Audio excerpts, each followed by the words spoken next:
안녕하십니까? 안녕하세요. 네, 반갑습니다. 오늘은 좀 잡다한 내용들을 할 시간입니다. 지지난주 중요한 내용이 지나갔고요. 투자론하고 금융론이 지나갔죠. 오늘은 금융론 뒷부분을 간략하게 말씀을 드리고 부동산 활동론 잡다한 내용들이 많습니다. 그것을 좀 설명드릴 겁니다. 지금 금융론에 남아있는 부분이 뒤에 이제 자금 조달 방법에 대한 것이 남아 있습니다. 그 자금 조달 방법이 이제 리츠라는 게 있고, 프로젝트 파이낸싱이라는 게 있고, 그리고 신디케이션 뭐 이런 것들이 있죠. 그 외에 좀 잡다한 내용이 한국주택금융공사의 업무에 대한 겁니다. 근데 이거를 지금 하지 않는 게 좋을 것 같아요.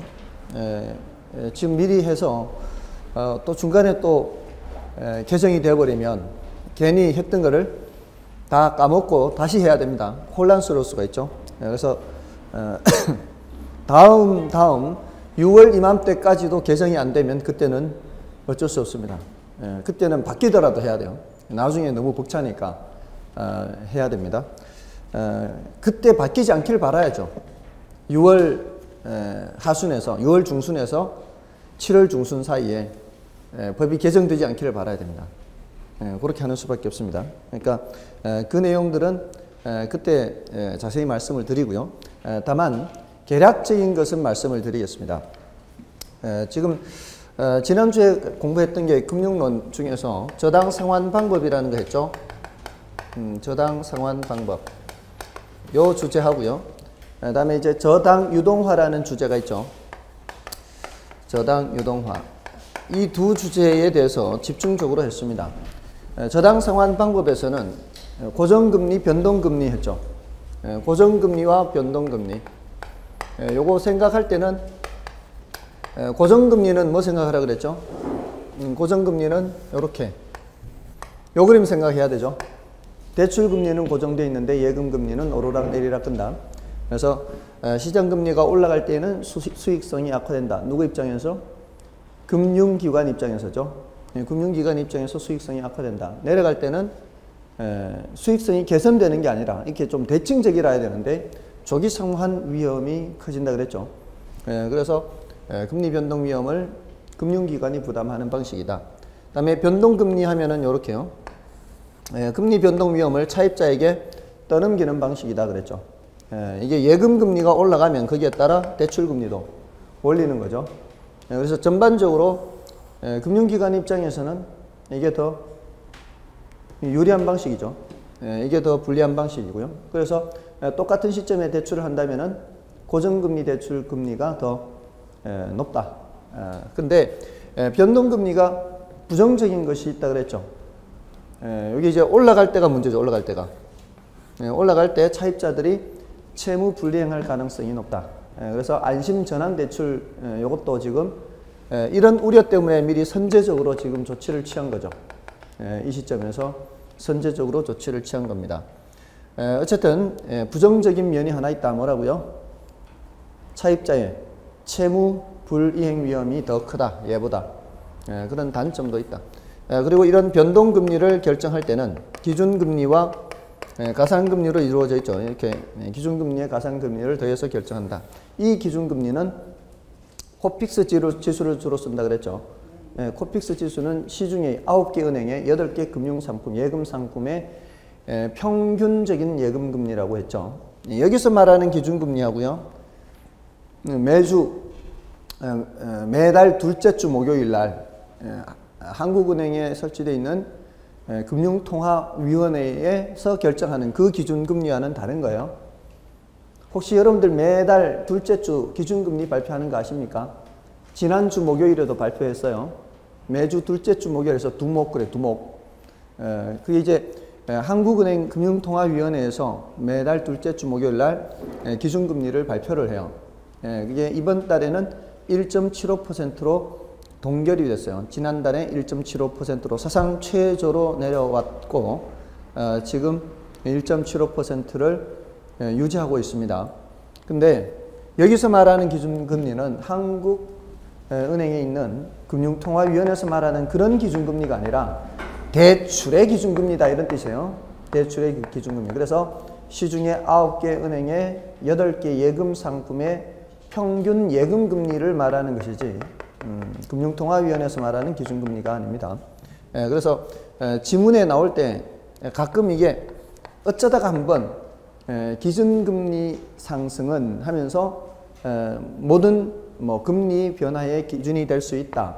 또는 기준금리 상승은 공급자들의 금리 부담을 크게 할 수 있다. 이런 얘기는 대출의 기준금리를 말하는 게 아니라 한국은행에 있는 금융통화위원회에서 말하는 그런 기준금리예요. 그러니까 그런 개념이 있다는 건 알아두시라는 말씀입니다. 아시겠죠? 그래서 무조건 대출의 기준금리다 그것만 생각하지 마시고 금융통화위원회에서 매달 결정하는 그 기준금리도 있다는 겁니다. 자, 그래서 여기에서는 평균적인 예금금리다. 평균적인 예금금리. 요게 이제 코픽스 지수를 많이 쓴다 그랬죠. 이런 내용들을 기억하시면 되고요. 다음에 원리금균등, 원금균등. 체증식 상환이 있죠. 요거 생각할 때는 이 그래프를 생각하시라 그랬죠. 원리금균등 상환은 이렇고요. 원금균등은 이렇죠. 체증식은 이렇죠. 근데 잘 생각해야 돼요. 이거를 안 보면 안 됩니다. 무조건 그림만 보고 생각하는 게 아니에요. 여기는 항상 이런 기간이 있죠. 여기는 원리금 지급액입니다. 자, 만약에 이렇게 돼 있긴 한데 여기가 이자라면 어떻게 해야 돼요?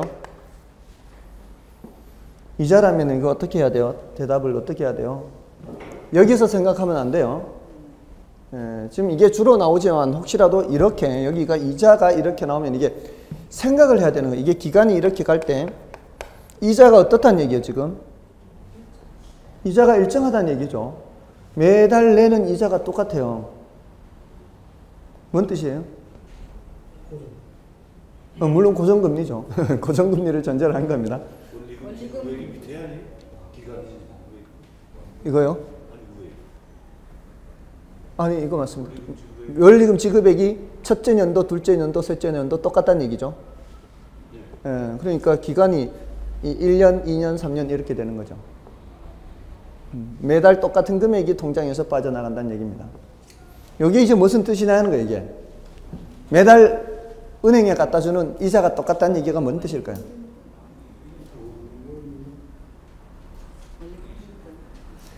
이자가 똑같다는 얘기는 뭘 의미할까요? 이자가 똑같다는 얘기는 이런 식으로 평생 가면은 빚을 갚을 수 있을까요? 이런 식으로 간다는 얘기는 뭘 뜻하는 거예요? 원금 갚는 것이 한 푼도 없다는 얘기입니다, 이게. 그러니까 계속 이자가 똑같은 이자 나가는 거죠. 원금 갚는 게 없으니까 이런 거 아니에요. 원금 갚는 게 있다면 이자가 점점 줄 거 아니에요. 그렇지 않나요? 이 소리는 이자만 갚는 그런 대출이다, 이 소리입니다. 아시겠어요? 원금은 그대로 있고 원금은 만기에 일시상환하고 이자만 갚는 거다, 이 말입니다. 그러니까 아무렇게나 보고 그냥 수평이라고 원리금 균등하면 틀린다, 이 말입니다. 아시겠습니까? 이걸 잘 봐야 돼, 이거를. 원리금 지급액이 같아야 원리금 균등이라고요. 아시겠어요? 이렇게 약간만 비틀어도 이렇게 우수수 떨어지는 이런 거는 기초가 약한 겁니다. 외운 거란 얘기예요. 이걸 외운 거예요. 이해를 해야 된다는 거죠. 원리금 지급액이 일정한데 그 일정한 원리금 지급액 안에서 이자는 점점 줄어들고 이게 원금을 조금이라도 갚아나가기 때문에 원금 상환분은 점점 증가하고 이렇게 기억을 해야 된다는 말입니다. 또 이것도 원금 균등 상환도 이렇게 줄어드는 원리금 지급액 안에서 원금 상환은 일정하고요. 원금 상환은 일정하고 이자 지급분이 점점 줄어드는 이렇게 그 내용을 함께 알고 계셔야 된다 이 말입니다. 아셨죠? 체증식은 초기에 지불하는 금액이 굉장히 적은 금액이죠. 그래서 초기에 부의 상환이 발생할 수 있다. 이자에도 미치지 못하니까 빚이 오히려 늘어날 수 있다. 이런 얘기를 했죠. 그런 내용이었습니다. 자, 이게 원리금 균등, 원금 균등, 체증식 상환이 있고요. 그 다음에 저당 유동화에서는 저당 유동화에 개념, 구조, 다음에 효과, 다음에 저당 유동화를 통해 발행하는 증권 이렇게 했죠. 자, 이 저당 유동화의 개념은 뭐라 그랬죠? 저당 유동화는 뭘 말하는 거예요? 현금화라 그랬죠. 누가 갖고 있는 어떤 것을 현금화하는 거예요? 은행이 갖고 있는 채권을 팔아서 현금화하는 거라 그랬죠. 그리고 이 구조는 1차 저당 시장과 2차 저당 시장으로 돼 있다. 저당 유동화가 이루어지는 시장이 2차 저당 시장이고 1차 저당 시장에서는 이런 저당 채권이 형성되는 시장이 1차 저당 시장이다. 이런 얘기했죠. 다음에 효과는 지난주 이제 증권에 대해서 많이 말씀을 드렸어요. 효과는 우리나라는 얘 때문에 도입됐다 그랬죠. 1차 금융기관의 유동성을 높여주기 위해서 도입된 것이 바로 이 저당 유동화라는 것이다. 자, 그런데 그 과정에서 이 차입자들이 보다 많이 대출을 받을 수 있기 때문에 내 집 마련하기가 좀 더 쉬워진다. 그리고 여기 이제 증권을 발행할 때 이 새로운 형태의 증권이 발행되면서 투자자들 입장에서는 포트폴리오 구성이 좀 더 다양해질 수 있다. 그래서 비체계적 위험을 좀 더 많이 줄일 수 있다. 이런 내용 했죠. 그리고 국가 정책적 입장에서는 요즘과 같은 시기에 안심전환대출 했죠. 안심전환대출 같은 이런 대출을 통해서 뭐 경기를 좀 안정시킬 수 있다. 또는 위험을 사전에 방지하거나 이런 대책들을 세울 수가 있습니다. 그런 긍정적인 면이 많습니다. 지금 한국주택금융공사가 없으면 이런 안심전환대출이니 이런 거 할 수 없죠. 이런 한국주택금융공사가 있으니까 그나마 이런 걸 하는 겁니다. 물론 그 과정에서 은행이 많은 손실을 보지만 사실 은행이 좀 손해보는 거예요. 지금 1년에 4천억 정도 손해를 본다고 해요. 은행 측 주장은 1년에 4천억. 왜냐하면 36조 나갔잖아. 36조. 36조의 1%포인트면 얼마예요? 3,600억이잖아요. 1%포인트면. 지금 1%포인트 더 손해볼 수 있다는 거죠. 맞잖아요. 36조의 1%포인트. 그럼 3,600억 아니에요. 그래서 그럴 수 있다는 거죠. 근데 모르겠습니다. 뭐 그쪽 주장이 그런 건데 하여간 자, 여기서 이제 발행하는 증권, 우리 이제 증권에 대해서 이 발행하는 증권을 뭐라고 얘기했죠? 영어로 영문자 MBS라고 그랬죠. MBS. 이 MBS의 종류가 여러 가지가 있었죠. MBS의 종류에 MBB가 있고 또 MPTS가 있고 MPTB가 있고 CMO가 있죠. 자, 이거 구별해야 됩니다. 여기서 이 저당 채권 집합 있죠. 이 발행자가 갖고 있던 이 저당 채권 집합의 소유권과 원리금 수취권, 모든 권리와 위험을 발행자가 갖고 있는 증권이 어떤 거예요? 발행자. 비발행자라 그랬죠. 비발행자. 비읍이라고, 비읍. 모든 권리와 위험을 다 발행자가 갖고 있는 게 MBB. 이게 무슨 형이라고 했어요? 채권형이에요? 지분형이에요? 이게 채권형이라고 그랬죠. 책을 안 보고도 대답할 수 있어야 시험을 합격할 수 있겠죠. 그죠? 채권형. 요거는 지분형이죠. 이게 매각 방식이라고 그랬어요. MPTS는 저당 채권 집합을 이쪽에 매각하는 방식이고, MBB는 이 저당 채권 집합을 담보로 제공하고 돈을 빌리는 거라 그랬습니다. 맞나요? 이런 기억나십니까? 자, 그래서 얘는 지분형 이런 표현을 쓴다 그랬고요. 요거는 모든 권리와 위험을 다 누가 갖고 있고요. 투자자가 갖고 있고요. 이 둘은 혼합형이라 그랬죠. 투자자와 발행자가 나누어 갖습니다. 소유권은 누가 갖고요?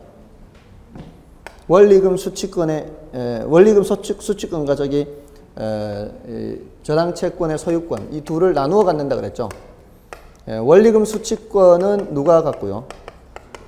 이거는 투자자가 갖고, 기본적으로 소유권은 누가 갖는다 그랬어요? 기본적으로 소유권을 발행자가 갖는다. 이게 투자자가 갖는다. 자, 이런 얘기했고요. 여기서 이제 증권의 수익률은 어떻다 그랬습니까? 증권 수익률은 MBB는 높다 낮다? 낮다. 이거는 낮다. 요거는 높다. 요거는 중간 정도인데 일률적으로 말 못한다 그랬죠. 특히 CMO 때문에 여러 개의 뭐로 이루어져 있다 그랬죠. 요걸 트렌치로 써요. 트렌치. 보통 4-5개 정도. 만기가 길수록 수익률이 높고 만기가 짧을수록 수익률이 낮습니다. 고정금리가 될 수도 있고 변동금리가 될 수도 있습니다. 원금이 상환되는 순서가 어떻습니까?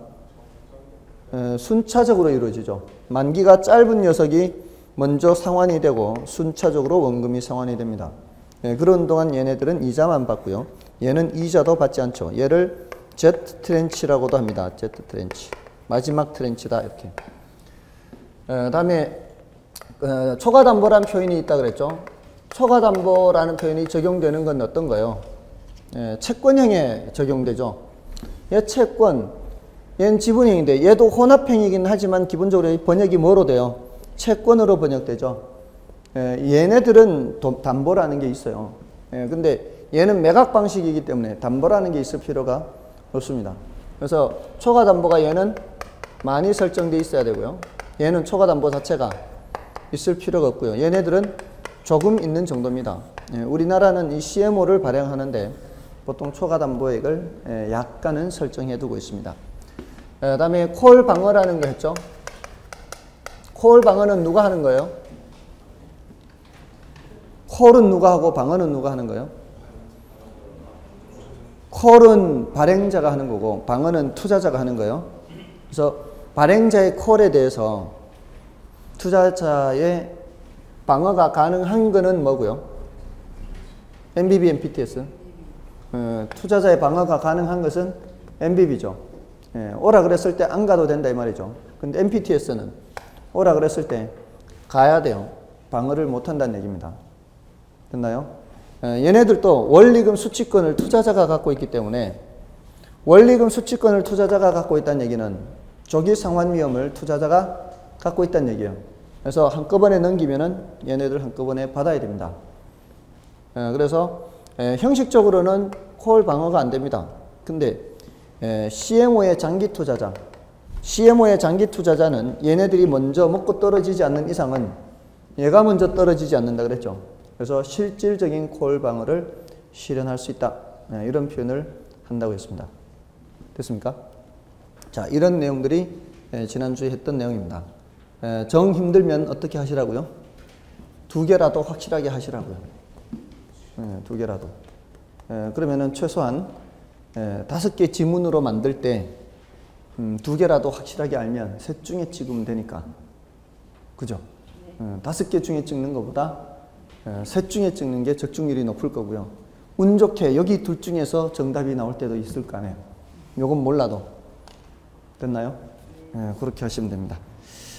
자, 이게 지난주에 했던 내용이고요. 다음에 오늘은 리츠와 프로젝트 파이낸싱 그리고 좀 간단하게 소개만 하고요. 지나가도록 하겠습니다. 자, 일단 자금 조달 방법이라고 할 때 리츠라고 하는 거는 주식을 발행해서 자금 모으는 거예요. 자금을 모아서 우리 뭐 하려고 할까요?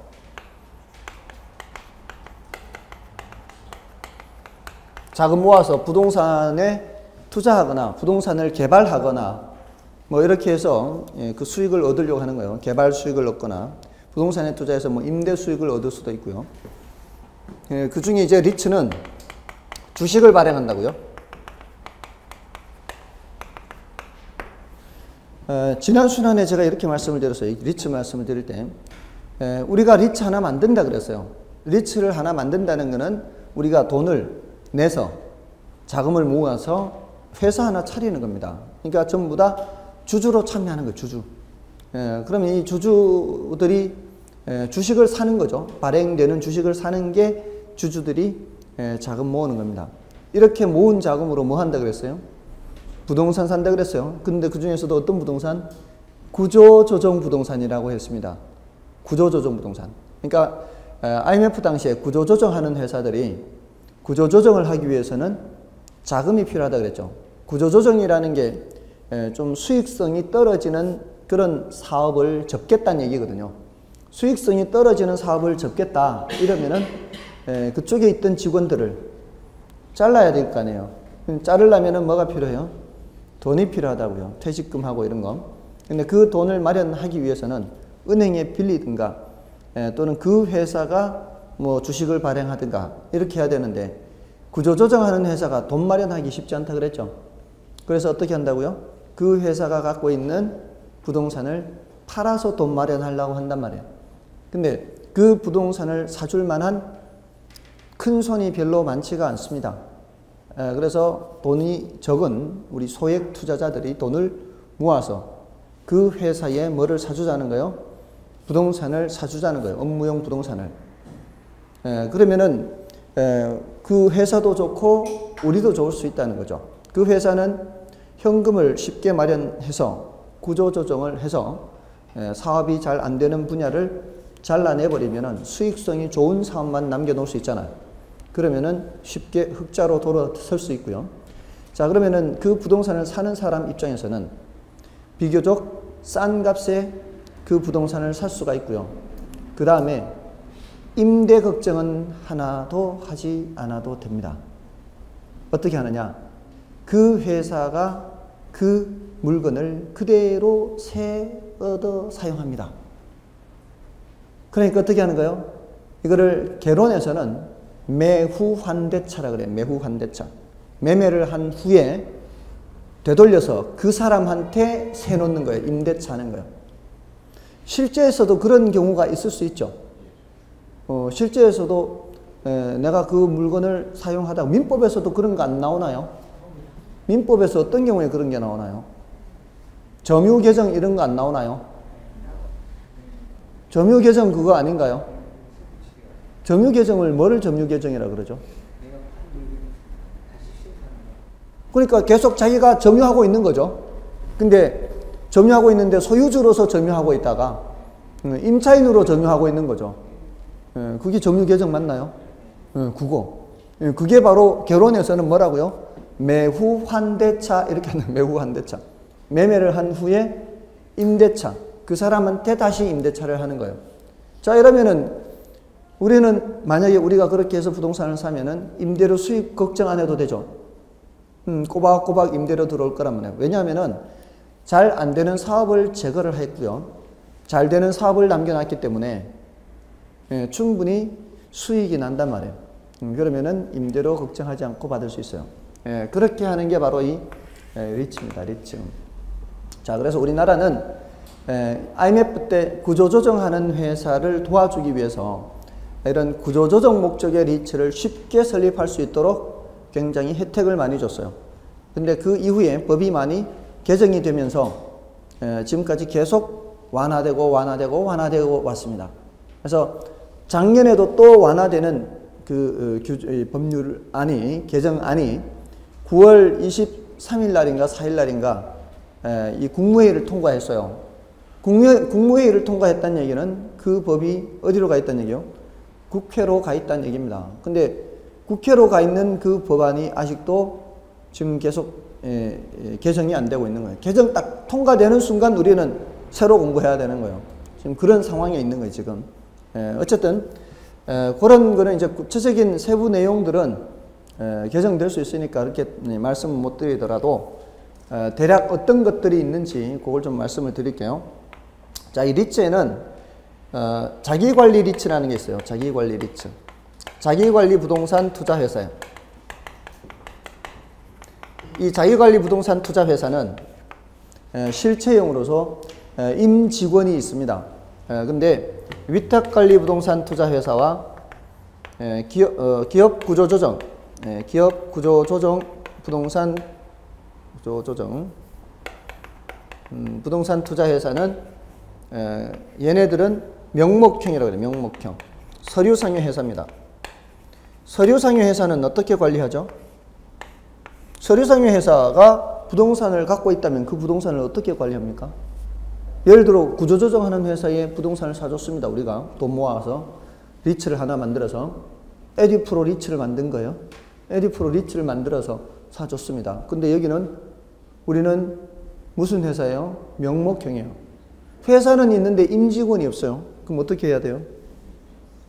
그 사용하는 임차인이 사용하기 불편하지 않게 해줘야 될 거 아니에요. 그걸 전부 다 자산관리회사에다가 위탁해서 처리하는 겁니다. 주주총회는 열 수 있잖아요. 주주총회는 열 수 있으니까 주주총회 열어서 무슨 자산관리회사에다가 위탁을 하면은 거기 뭐 청소하고 방범이네 뭐니 이런 고치고 이런 직원들이 어디 직원이 나가는 거예요? 자산관리회사 직원이 나가는 겁니다. 그래서 임대료 받고 비용 지출하고 자기네 스스로 챙기고 남는 수익을 어떻게 하면 돼요? 우리한테 통장으로 보내주면 되겠죠. 그런 업무 처리를 자산관리회사에서 하도록 하면 되겠죠. 그러니까 얘네들은 반드시 자산관리회사에다가 위탁해서 업무 처리를 해야 되는 겁니다. 임직원이 없어서. 근데 얘는 실체형이에요. 실체형. 얘는 어떻게 하는 거예요? 우리가 이제 주주총회를 열어야 돼요. 주주총회 열어서 누구를 뽑아야 돼요? 대표이사도 뽑아야 되고 이 이사진을 구성을 해야 되겠죠. 이사감사 이렇게 구성해야 되죠. 자, 이렇게 구성하면은 경험 있는 사람들을 우리가 뽑아야 될 거 아니에요. 그러면은 그 대표이사가 실력 있는 직원들을 뽑아야 되겠죠. 그런 일을 다 누가 하는 거예요? 그러라고 대표이사 뽑아놓은 거 아니에요. 그렇게 해서 1년간 잘 운영을 하면은 다음 연도에도 대표이사 시키고, 안 그러면 잘라버리고 딴 사람 대표이사 세우고 이러면 되죠. 그래서 자기관리 부동산 투자회사는 직원들이 다 있는 거죠. 자, 이런 식으로 하는데요. 이 내용 중에 자, 설립할 때 어떻게 해야 되느냐, 설립에서 내용들이 있어요. 그리고 최저 자본금 규정이 있어요. 최저 자본금은 어떻게 해야 되느냐, 얘네들이 조금씩 다르단 말이에요. 물론 설립할 때도 설립 자본금이라는 게 있고요. 또 공모 규정이라는 게 있어요. 공개 모집이라는 얘기예요. 자금을 일반인들한테 모으는 거를 공모라 그래요. 이러려면 이제 일간지에 공개를 해야 돼요. 일간지에다가 이 광고를 해야 돼요. 그런 게 필요하고요. 근데 공모를 어떤 경우는 하고 어떤 경우는 안 하고 그래요. 그러니까 이런 내용들을 공부를 해야 된다고요. 그 다음에 주식 보유 한도라든가 1인당 주식 보유 한도에 제한이 없는 경우도 있고요. 제한이 있는 경우도 있어요. 그래서 이런 경우들이 좀 복잡할 수가 있어요.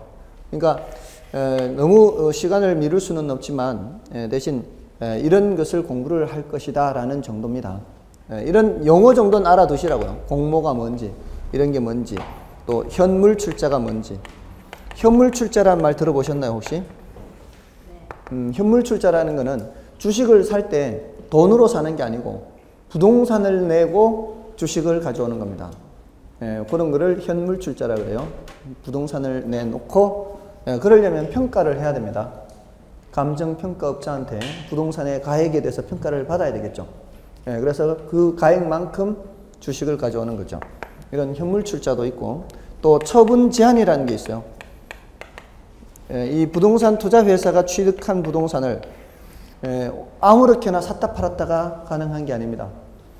투기가 되면 안 되니까 투기를 하면 안 되잖아요. 그래서 이 취득한 부동산을 3년 또는 1년의 범위 내에서 이렇게 뭐 처분 제한을 해놓고 이런 내용들이 있습니다. 그러니까 이런 내용들에 대해서 앞으로 좀 해야 되는데, 이 내용들이 바뀌는 것 때문에 지금 어떤 건 또 설명하고 안 하고 하면 더 혼란스러울 수 있으니까 이런 주제들에 대해서 앞으로 공부를 할 거란 얘기입니다. 그러니까 지금 단계에서는 이런 부동산 투자에서 이런 게 있구나. IMF 때 이 구조조정하는 회사를 도와주기 위해서 설립이 됐지만 그거는 예죠, 예. 그래서 과거에는 얘가 제일 많았어요. 혜택도 많이 주고 해서. 근데 지금은 규정을 많이 바꾸면서 위탁관리 부동산 투자 회사가 제일 많아요. 많이 이제 규정이 완화되면서. 자, 어쨌든 요거는 이제 다음에 그렇게 말씀을 드리고요. 대신 리츠라는 거는 주식을 발행해서 모인 자금으로 어디에 투자하겠다는 얘기예요? 어디에 투자하는 거예요? 투자하는 거는 부동산에 투자하는, 부동산에 투자하는.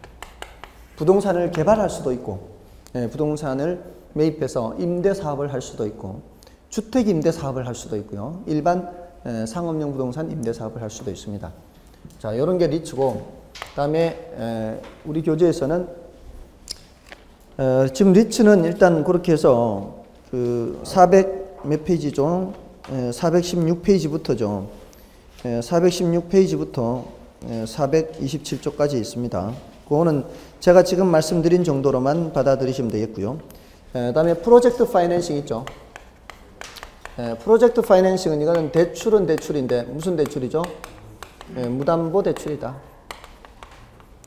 오로지 뭐를 보고 대출을 해주는 거다. 이거는 사업의 수익성을 보고 대출해 준다 그랬죠. 사업의 수익성을 보고.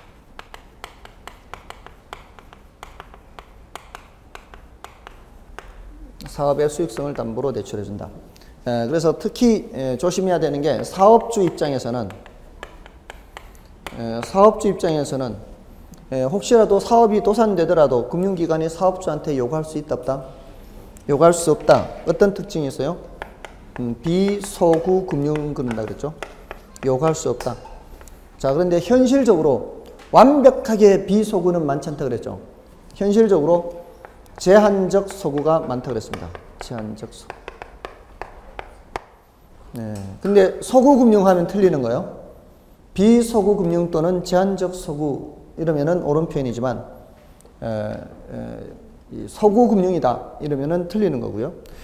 또 사업주 입장에서는 어떤 장점이 있냐면은 부외 금융 효과가 있죠. 장부외 금융 효과다. 사업주가 실질적으로 대출은 받았지만 장부에 기록이 된다 안 된다? 장부에 기록이 안 되기 때문에 채무 수용 능력이 높아진다. 다른 대출을 받을 때 그만큼 더 좋아질 수 있다는 거죠. 다음에 금융기관 입장에서는 수익이 성공하게 되면 고리에 대출, 고리. 높은 이자를 받을 수가 있습니다. 고리 대출. 그리고 금융기관 입장에서 이 에스크로우 계정이라는 걸 둬요. 에스크로우 계정이라는 걸 둬서 입출금을 통제합니다. 입출금 통제. 자, 그래서 위험을 좀 줄일 수가 있어요. 얘가 사업주가 함부로 자금을 처리하지 못하게 입출금을 통제함으로써 위험을 좀 줄일 수가 있어요. 자, 요런 내용들인데요. 자, 요거는 뭐 지난 순간에는 좀 자세히 말씀을 드려서 428쪽에 가시면은 그 괄호 1번 보십시오. 괄호 1번은 이거는 누구 입장에서의 장점이에요? 괄호 1번은 사업주 입장에서의 장점이고요.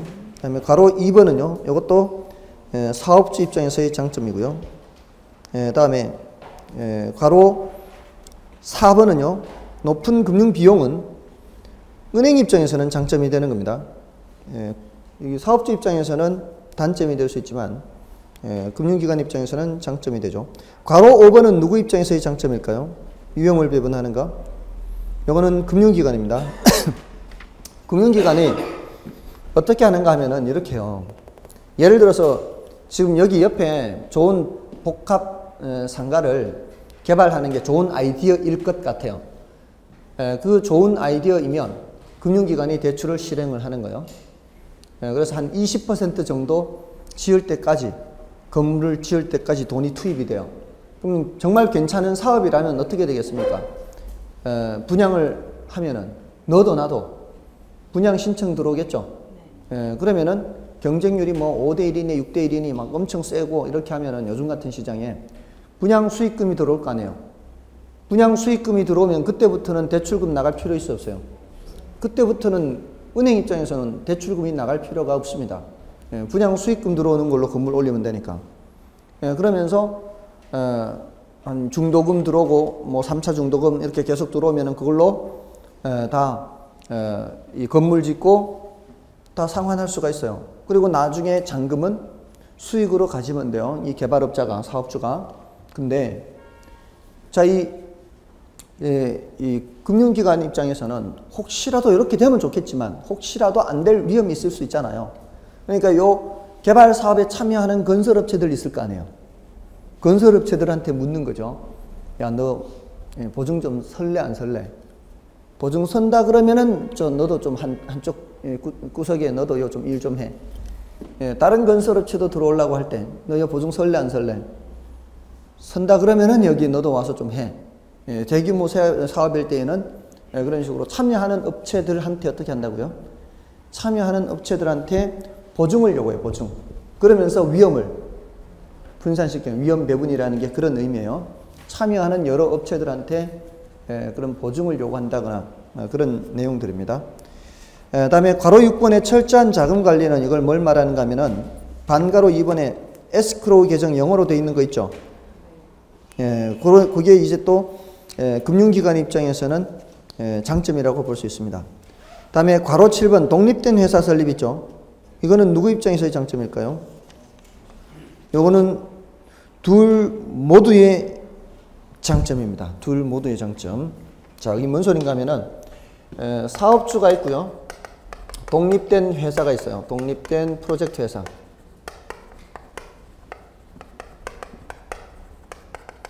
요거는 사업주로부터 독립되어 있어요. 얘도 어느 정도 출자를 합니다. 여기에다가 금융기관이 대출을 해줍니다. 자, 여기 대출을 해주면은,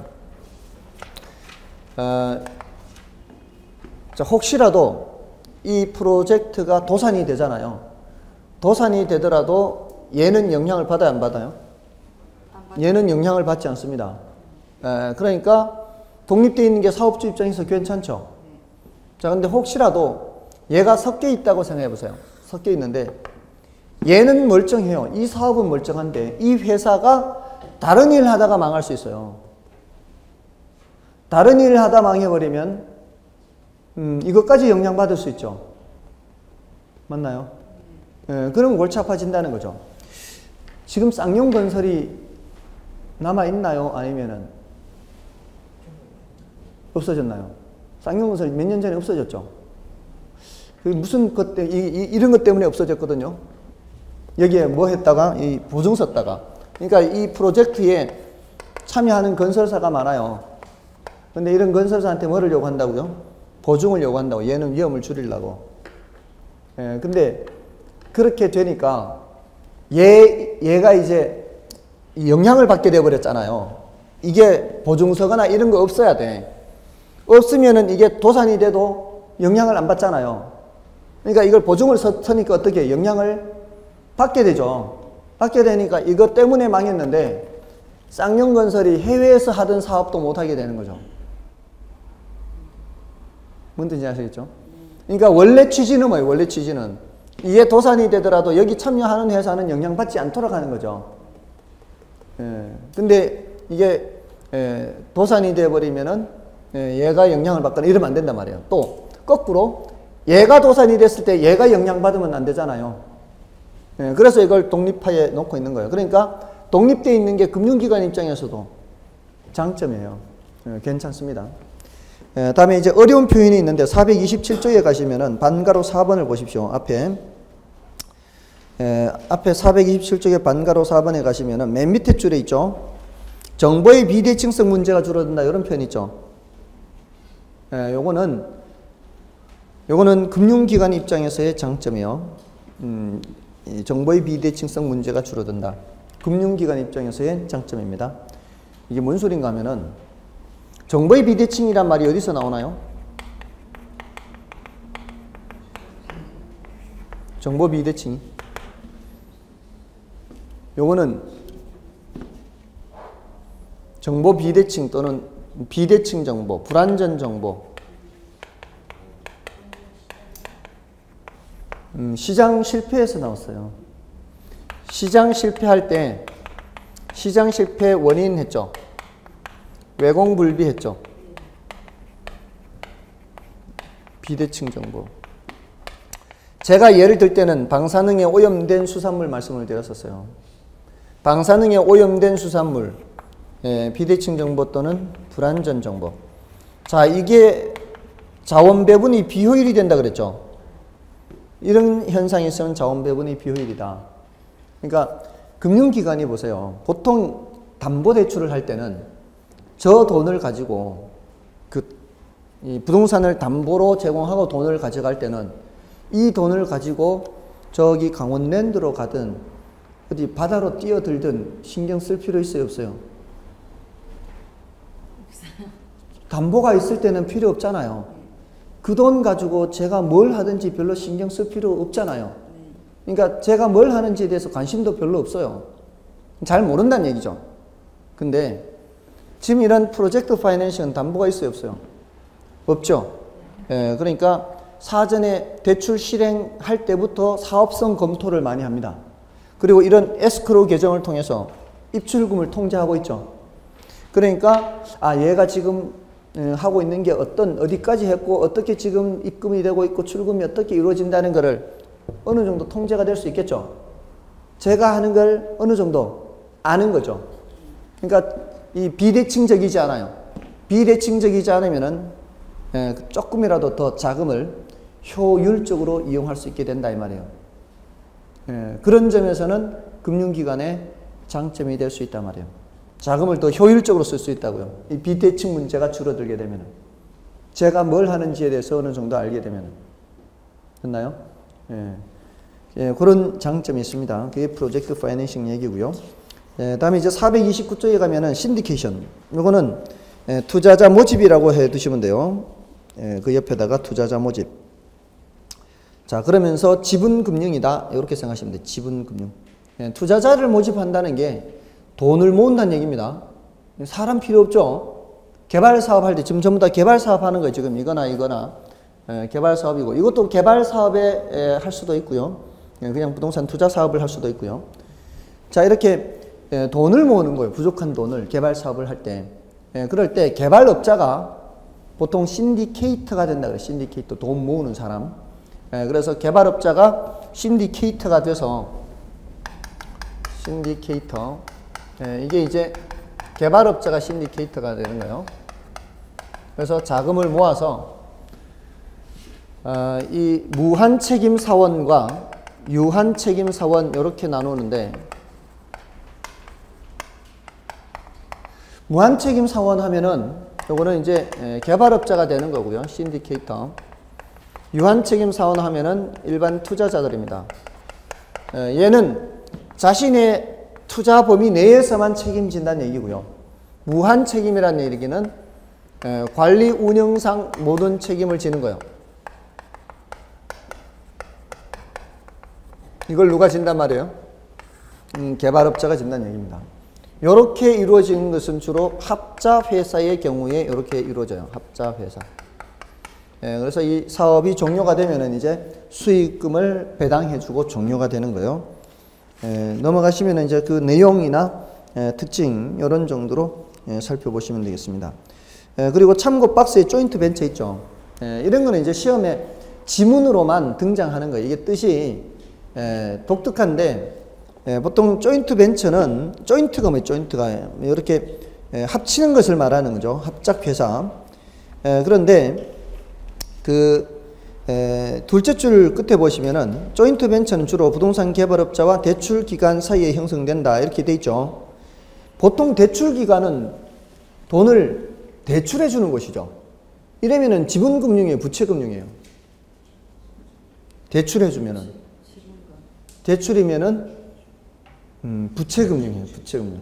대출해 준다는 거는 이자 받겠다는 얘기죠.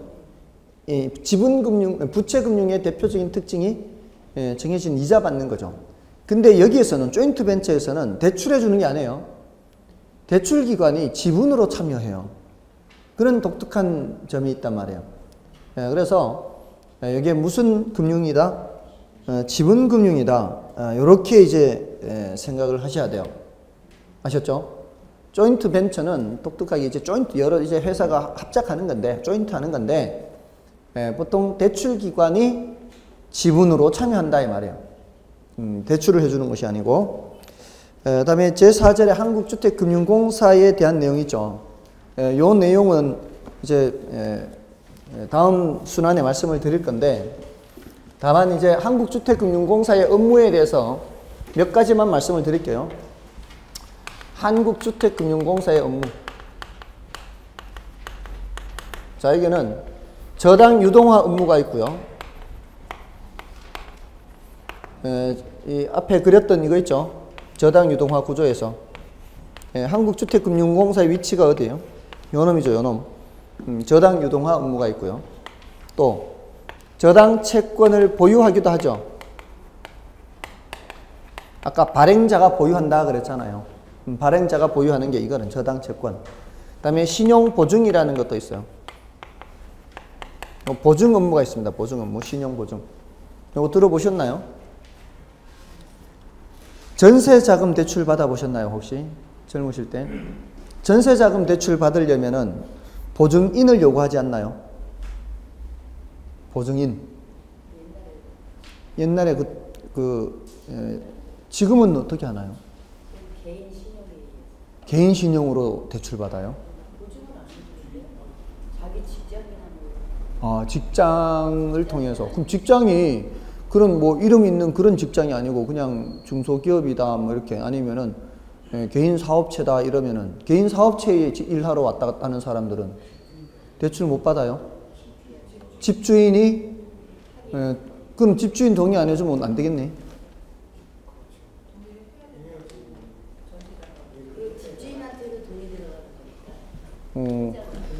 요즘은 그렇게 하는 방법도 있잖아요. 근데 예전에는 그런 것도 없었어요.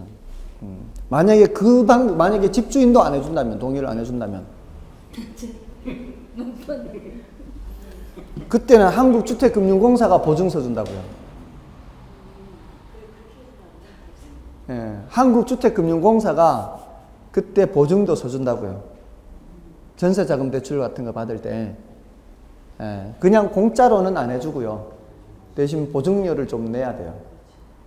보증료를. 예, 어쨌든 그때 보증을 서주는 역할을 하고요.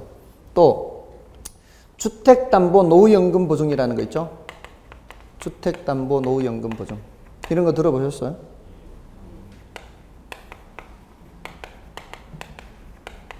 이것도 보증이죠, 보증. 주택을 담보로 제공하고 생활자금 대출 받는 겁니다. 영모기지론이라고 하는 겁니다. 그러니까 은퇴한 사람들이 집밖에 없고 소득은 없어요. 그런데 집을 팔아서 생활자금을 마련하자니 살 데가 없는 거예요. 그러니까 그 집에서 살면서 생활자금 대출 받는 거죠. 그게 바로 뭐라고요? 주택담보 노후연금이라는 거거든요. 근데 이 주택담보 노후연금을 한국주택금융공사에서 대출을 해주는 게 아니고 일반 시중은행에서 대출을 받으려고 할 때 한국주택금융공사가 뭐 서준다고요? 보증 서준다고, 보증. 대출은 누가 해준단 말이에요? 시중은행이 해준단 말이에요. 이것도 마찬가지. 대출은 누가 하는 거예요? 시중은행이 하는 거예요. 근데 한국주택금융공사는 보증해 준다고요. 이게요, 원래 이러지 않았거든요. 2003년도에 처음 이 상품이 나왔을 때는 획기적인 상품이라고 해서 굉장히 반겼는데 막상 상품을 출시하고 보니까 사람들이 별로 가입을 안 하는 거예요. 그 가입을 안 하는 이유가 시중은행에서는 이 사람이 나중에 사망을 하면은 그때 주택을 처분해서 대출금을 회수하는 거죠. 대출을 미리 해주고 회수를 나중에 집 팔아서 하는 거예요. 근데 예측이 잘못돼 버리면 어떻게 돼요? 예측이 잘못돼 버리면은 대출금을 회수 못할 수도 있죠. 집을 처분했을 때. 그러니까 어떻게 해줄 수밖에 없는가 하면은 보수적으로 대출을 해줄 수밖에 없어요. 낮추어서. 그러니까 대출 받는 입장에서는 충분한 생활자금이 안 될 수가 있고요. 또 설령 충분한 생활자금이 된다 할지라도 이 방식은 만기가 됐을 때 주택을 처분해야 돼요. 민간은행에서는. 만기가 됐을 때 주택을 처분해야 되는데 그 만기가 됐을 때 죽으면 다행인데 살아있을 경우가 골치 아파진다 이 말이에요. 만기가 되면 될수록 죽어야 되는데 노래를 부르겠죠. 그렇잖아요. 만기가 되면 집 팔아서 갚아야 되니까. 그러니까 선뜻 이 가입하는 사람도 나서지를 못하는 거죠. 그러니까 한국주택금융공사에서 보증서는 거예요. 어떻게 하라고요?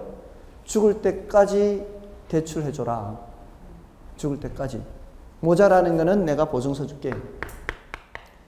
그리고 혹시라도 일찍 사망하면은 남는 주택은 상속시켜주고 더 많이 살아서 주택을 처분했을 때 충분히 회수가 안 될 경우에도 자식들한테 법정 상속인한테 청구하지가 않아요. 비대칭적이에요. 남으면은 상속시켜주는데 모자란다고 달라는 거 없어요. 자, 이러니까 이제 사람들이 좀 관심을 갖게 되는 거죠.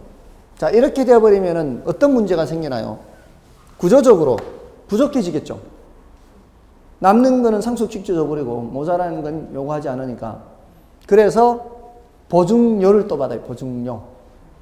가입할 당시 하고 매달 조금씩 떼서 누가 더 오랫동안 살지 알 수 없잖아요. 그러니까 그 떼놓은 돈으로 더 오래 사는 사람을 이제 먹여 살리는 거죠. 그 돈으로.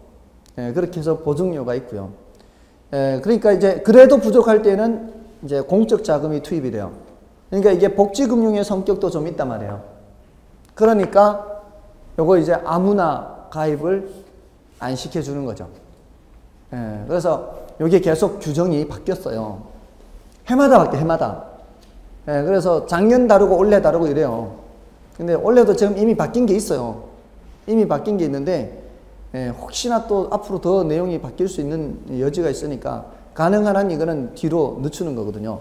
그래서 과거에는 부부를 기준으로 1세대 1주택 이렇게 했거든요. 근데 가액은 9억 원 이하 이랬는데, 그러니까 사람들이 생각을 해본 거예요. 아니 쟤는 쟤도 집은 한 채 가까이 갖고 있고 나도 집은 쟤는 집을 한 채 갖고 있는데 8억 5천짜리 갖고 있고 나는 집을 2채 갖고 있는데 3억짜리 2개예요. 그럼 2채 갖고 있는 사람은 대출이 안 돼. 쟤는 8억 5천짜리 한 채 갖고 있어도 대출이 돼. 이건 뭔가 좀 문제가 있다는 거죠.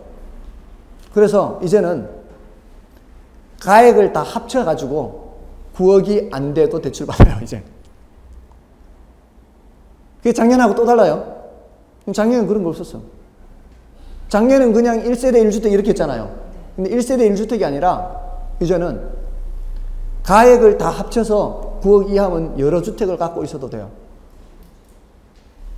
그게 더 합리적인 거 맞죠? 그렇잖아요.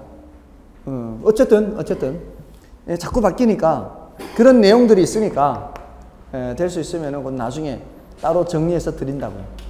그리고 이 한국주택금융공사 직원 시험 뽑는 것처럼 그 뭐 잡다한 내용들을 다 하는 거는 좀 사실은 우리 시험에서는 그렇게까지 할 필요는 없다는 거죠. 중요한 그 내용들을 알고 계시면 된다는 거죠.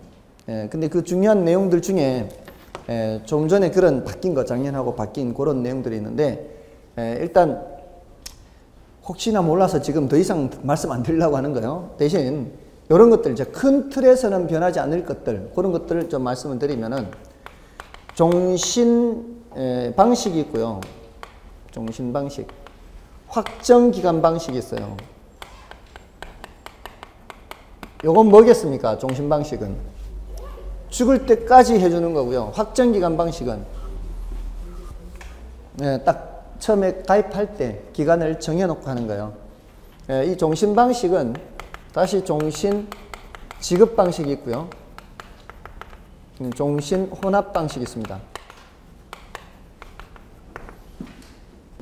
요 종신 지급 방식과 혼합 방식의 차이는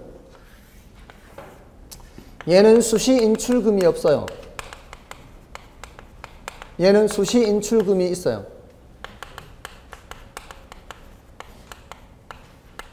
이 뭔 소리냐면은 주택을 담보로 제공하면 그 가액이라는 게 있을 거 아니에요. 그 가액을 어느 정도 예측해서 이 정도쯤 되겠다 하면은 그만큼을 전부 다 생활자금으로 대출받으면 종신 지급 방식이에요. 근데 이 종신 혼합 방식은 그 중에서 일부를 남겨놓는 거예요. 왜냐하면은 늦둥이를 40 넘어봤어요. 늦둥이를 40 넘어봐서 이제 아직 20살도 안 된 늦둥이가 있어요. 가입할 당시에. 그러면은 얘 앞으로 결혼시켜야 될 거 아니에요. 결혼시킬 때 목돈 필요할 거 아니에요. 그런 거 좀 남겨놓는 거예요. 남겨놓고 나머지만 생활자금으로 대출받는 거죠. 물론 그렇게 되면 이제 생활자금이 좀 줄어들겠죠. 그래서 그런 목적으로 이렇게 수시 인출금을 남겨놓으면 혼합 방식이고 아니면 지급 방식이고, 얘는 확정기간 방식은 확정기간 혼합 방식밖에 없어요. 반드시 뭐가 있어야 된다는 얘기예요? 반드시 수시 인출금이 있어야 돼요. 최소 5% 이상 있어야 돼요. 최소 5%. 그래서 학정기간 방식은 학정기간 혼합 방식밖에 없어요. 예, 이건 모두 다 대출 받을 수는 없어요. 그래서 일단 이런 식으로 지급 방식은 이렇게 있고요. 지급 유형에는 이런 게 있어요. 지급 유형에는 이게 정액형이 있고요. 매달 똑같은 금액을 죽을 때까지 받는 거. 그다음에 12달 단위로 3%씩 3%씩 떨어지는 거. 이거를 감소형이라 그래요. 12달 단위로 올라가는 거. 이거를 증가형 그래요. 12달 단위로. 전후 후박형도 있어요. 이렇게. 앞에는 좀 많이 받다가 나중에는 좀 적게 받는 거. 초기 10년간은 많이 받고 나머지 기간은 적게 받는 거. 여러분들이 지금 가입하신다면 어떤 게 더 적당할 것 같아요? 네? 증가형. 80대에서 뭐 하려고요? 80대에서 뭐 하려고? 집안에 그냥 가만히 들어앉아 있는 사람한테 돈이 뭔 필요 있습니까? 아닌가요? 예, 그 뭐 건강 상태에 따라 좀 다르겠지만 저희 아버지는 아직 80인데 정정하십니다. 그래서 중국 갔다 오늘 오셔요. 그러니까 다니시는데 아무 지장 없어요. 이런 이제 건강한 사람들은 괜찮아요. 근데 그렇지 않은 사람, 저희 어머니는 다리가 아파서 움직이지도 못해요. 그런 경우에는 많이 다니기 힘들잖아요. 그러니까 아버지가 직접 운전을 해가지고 이렇게 돌아다니시면 다니시고 안 그러면 다니시기가 힘들어요. 그런 상태예요. 자, 그러니까 따지고 보면 그냥 정액형이 그냥 나을 수도 있어요. 그냥 받는 금액은 똑같지만 어떻게 해요? 받는 금액은 똑같지만 인플레가 발생하면은 실질 가치는 떨어지겠죠. 그래서 차라리 이게 나을 수도 있습니다. 그죠? 경우에 따라 다른데 뭐 하여튼 이런 식으로 지금 지급하고 있어요. 만 60세 이상이라 돼요. 소유자는. 요런 정도만 말씀드릴게요. 더 이상 요런 것까지는 뭐 바뀔 것 같지가 않으니까. 만 60세 이상이라 돼요. 됐나요? 요 정도만 소개할게요. 이제 금융론은 요 정도로 말씀을 드리고요. 자, 뒤에 이제 부동산 활동론은 좀 쉬고 말씀을 드리겠습니다.